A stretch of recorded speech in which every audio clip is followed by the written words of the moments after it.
بسم الله الرحمن الرحيم. الحمد لله رب العالمين، والصلاة والسلام على سيدنا ومولانا محمد وعلى آله وأصحابه أجمعين، وعلى كل من تبعهم بإحسان إلى يوم الدين. السلام علیکم ورحمۃ اللہ وبرکاتہ. میرے محترم، آج کا دن بہت ہی اہم دن ہے. اللہ تبارک و تعالیٰ کا اس دن میں ہمیں شکر کرنا چاہیے کہ اللہ تبارک و تعالیٰ نے ہمیں پاکستان جیسی عظیم الشان نعمت عطا فرمائی. جبکہ پاکستان کے معرض وجود میں آنے کے لیے پوری قوتیں دشمنان اسلام، ہندو، سکھ، انگریز ایک طرف کھڑے تھے کہ پاکستان معرض وجود میں نہ آئے، اور انہوں نے اپنی ایڑی چوٹی کا زور لگا دیا اس بات پر کہ پاکستان معرض وجود میں نہیں آنا چاہیے. لیکن علماء کرام کی طویل جد و جہد نے اور ان کی قربانیوں نے رنگ لایا اور پاکستان معرض وجود میں آ گیا.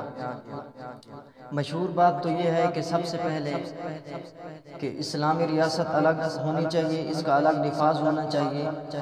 کہا تو یہ جاتا ہے کہ قائد مشرق علامہ اقبال مرحوم نے پیش کیا، لیکن حقیقت بات یہ ہے کہ اس سے قبل حکیم الامت حضرت مولانا اشرف علی تھانوی نے یہ نظریہ پیش کیا کہ ایک الگ اسلامی ریاست ہونی چاہیے جس کے اندر مسلمان کھل کر اللہ تبارک و تعالیٰ کی عبادت کر سکیں.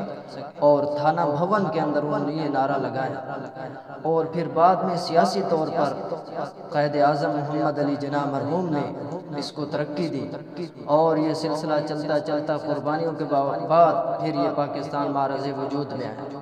اس پر بہت زیادہ قربانیاں دی گئیں، اور جب مسلمان ہجرت کر کے ہندوستان سے پاکستان آ رہے تھے تو ہندوؤں نے اور سکھوں نے پاکستان کے طرف جو مسلمان آ رہے تھے ان کے کپڑے اور زیورات چھین لیے، اور یہ نعرہ لگایا کرتے تھے کہ ننگا بھوکا پاکستان، کہ پاکستان کے اندر لوگ بھوک سے مر جائیں گے، پیاس سے مر جائیں گے، وہاں تو کھانے کے لیے کچھ نہیں ملے گا.